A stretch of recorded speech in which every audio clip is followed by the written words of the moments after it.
카렌은 회사 파티에 와 있어요. 그녀의 상사 미아는 똑같은 봉투를 잔뜩 들고 와서 이렇게 말했어요. 제가 직접 이 봉투 중 하나에 대상을 넣었어요. 발리로 여행 갈 수 있는 표예요. 하지만 걱정 마세요. 남은 봉투에는 우리 후원자님들이 준비한 위로상이 들어있어요. 카렌이 발리행 티켓을 딸 수 있게 도와줄 수 있나요?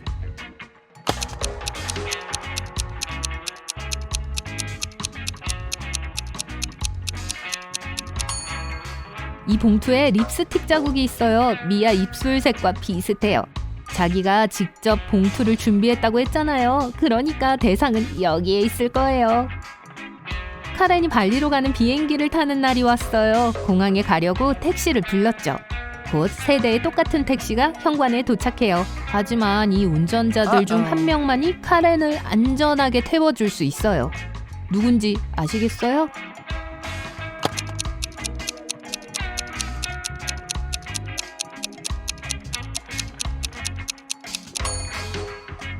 두 번째 차의 타이어는 펑크가 나 있어요. 그리고 세 번째 택시 운전사는 늑대 인간이에요. 발톱을 보세요. 보름달이니까 곧 늑대로 변할 거예요. 그래서 카렌은 첫 번째 택시를 선택해야 해요. 카렌의 짐이 너무 무거워서 초과된 짐을 계산하기 위해 계산대로 가요. 이런 카드 홀더가 사라졌어요. 카렌이 근처에 있는 세 사람에게 분홍색 카드 홀더 본 적 있어요? 청소부는 오늘 잃어버린 지갑 2개를 찾았지만 당신 지갑 같은 건 없었어요 라고 말했어요. 계산원은 다른 손님 때문에 바빠서 주위를 둘러보지 못했어요 라고 말했어요. 그리고 다른 승객은 시간 낭비하지 마세요. 가능한 한 카드를 빨리 정지시키세요 라고 말했어요. 누가 지갑을 훔쳐갔나요?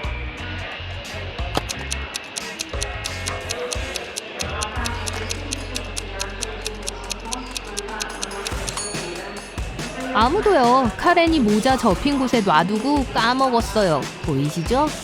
비행기 안에서 승무원은 카렌에게 다른 승객과 자리를 바꿔달라고 요청했습니다. 카렌은 이 세 자리 중 하나를 고를 수 있어요. 최선의 선택을 할 수 있게 도와주실 수 있나요?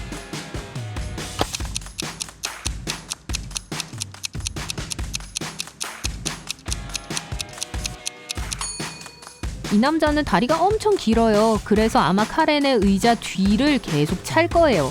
두 번째 선택지는 이 우아한 여성 옆이에요. 하지만 다른 승객의 돈을 훔치고 있어요. 장시간 비행에 적합한 사람이 아니겠죠. 세 번째 남자는 뱀파이어 같아 보이지만 그냥 코스튬에 불과해요. 창가에 앉아있지만 햇빛으로 괴로워하지 않아요. 그러니 이 사람이 최선의 선택이에요.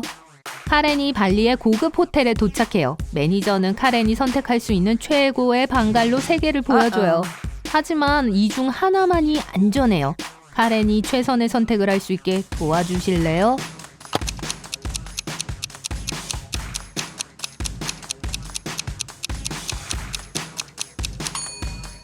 첫 번째 방갈로는 문이 없어서 카렌이 강도와 모기의 표적이 되기가 쉬워요. 그리고 세 번째 방갈로 침대 밑에는 정갈이 있어요. 그래서 두 번째 걸 선택해야 해요. 해변에서 카렌은 자신을 백만장자라고 주장하면서 그걸 증명하기 위해 사진을 보여주는 3명의 여성을 만나요. 하지만 이 중 한 명은 가짜 부자예요. 누구일까요?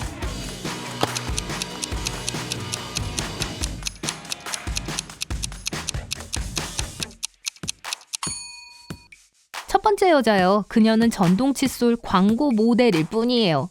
그래서 그녀의 사치가 부자연스러운 거예요.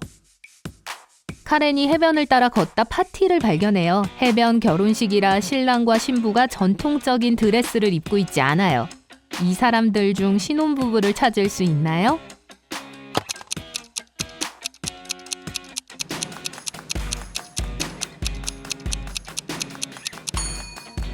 케이크를 좀 보세요. 글자에는 해리 플러스 에이미라고 쓰여 있어요. 이 여자는 에이미라는 이름이 달린 목걸이를 하고 있네요. 이 여자가 신부군요. 그리고 이제 그녀의 목 주위에 있는 꽃 화환을 보세요. 오직 한 사람만이 똑같은 화환을 쓰고 있어요. 이 사람이요. 이 사람이 신랑이겠네요. 카렌이 손님 중에서 동창인 톰을 발견해요. 톰은 낯선 여자와 이야기를 하고 있어요. 이 여자는 후드티를 입고 카렌에게 등을 돌리고 서 있어요. 그래서 카렌은 그녀의 얼굴을 볼 수 없어요. 톰과 여자는 파티가 열리는 해변 레스토랑 옥상으로 같이 가서 모든 사람들로부터 숨어요.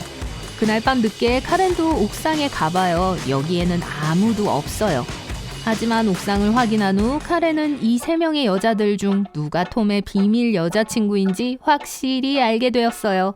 어떻게 알았을까요?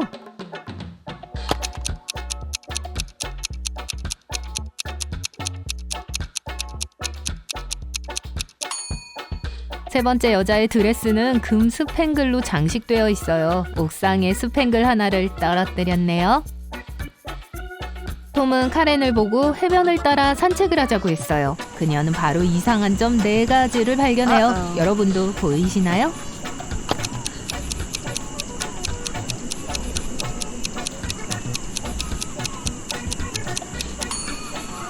인어가 파도 속에 숨어 있어요. 이 모래성에는 전등이 달려 있어요.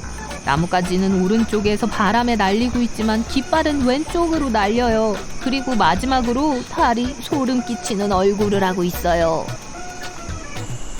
다음날 카렌은 아침 식사를 하러 뷔페에 가요. 스무디를 먹고 싶은데 재료에 대한 정보가 없어요. 안타깝게도 카렌은 딸기 알레르기가 있어요. 어떤 스무디가 카렌에게 안전한지 알아내실 수 있겠어요?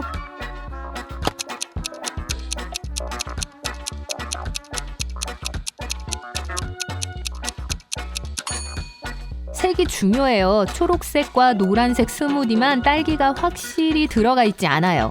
다른 옵션들은 위험해요.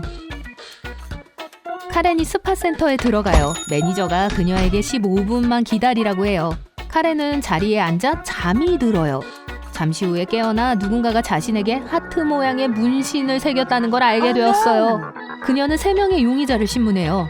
손님인 바비는 아가씨, 전 방금 오토바이를 타고 도착했어요. 만약 제가 근처에 미친 문신 시술자를 보면 알려줄게요. 라고 말했어요.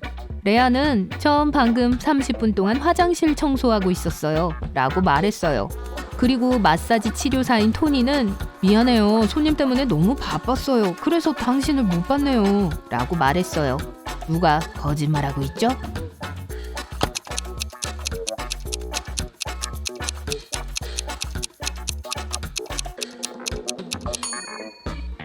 바비요. 이 오토바이 타이어는 펑크 났어요. 게다가 카렌이 스파에 들어갔을 때 이미 거기 있었어요. 다행히도 문신은 일회용이었고 마사지 치료사는 카렌이 문신을 지우는 걸 도왔어요. 하지만 도움의 대가로 5,000원을 청구해왔죠. 카렌은 모든 서비스에 대해 45% 할인을 제공하는 해피아워 시간대에 스파에 도착했어요. 그래서 카렌은 1시간 마사지에 12,000원만 지불했어요. 또 7,000원의 페디큐어도 받았어요. 카렌이 떠났을 때 그녀는 바닥에서 5만원권을 발견해요. 카렌은 총 얼마의 돈을 썼을까요? 계산할 수 있나요?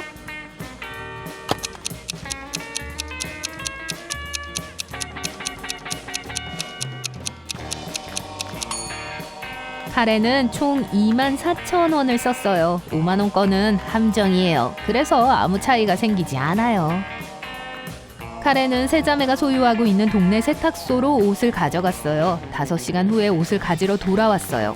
안타깝게도 누군가가 그녀가 제일 좋아하는 드레스를 다리미를 태웠어요. 카렌은 화가 나서 자매들에게 질문을 해요. 미아는 전 오늘 다림질하지 않았어요. 분명 피아일 거예요. 라고 말했어요. 피아는 아니요. 전 하루 종일 정원에서 장미를 심고 있었어요. 지아가 틀림없어요. 라고 말했어요. 그리고 지아는 전 하루 종일 나가 있어서 누가 책임이 있는지 모르겠어요. 라고 말했어요. 누가 카렌의 드레스를 태웠죠?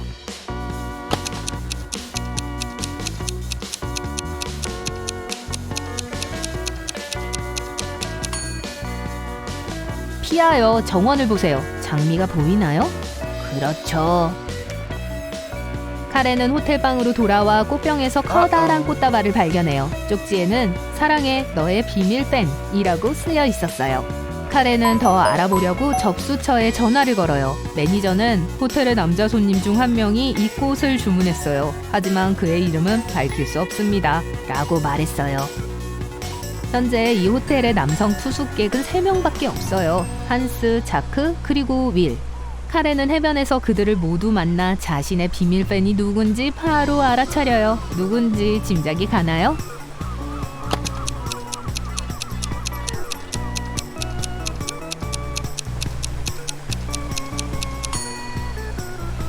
카렌은 분홍색 백합을 받았어요. 한스의 셔츠를 보세요. 분홍색 백합 프린트가 있어요. 그는 이 꽃을 좋아하지만 이건 아무런 증거도 되지 않아요. 윌은 결혼 반지에 선탠 흔적이 있고 아내가 서핑하고 있는 사진을 찍고 있어요.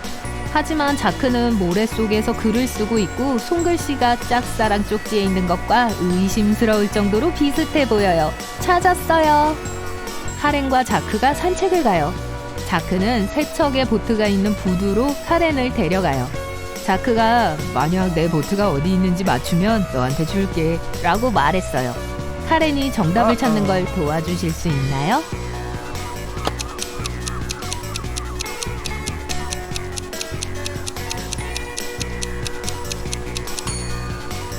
두 번째 보트에는 누가 자고 있어요. 하지만 이 사람이 배의 주인이라는 걸 의미하진 않아요. 세 번째 배 이름이 자크예요. 하지만 이 이름은 꽤 인기가 많아요.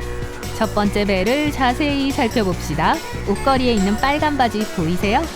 자크의 자켓과 완벽하게 어울려요. 그래서 이게 자크의 배예요.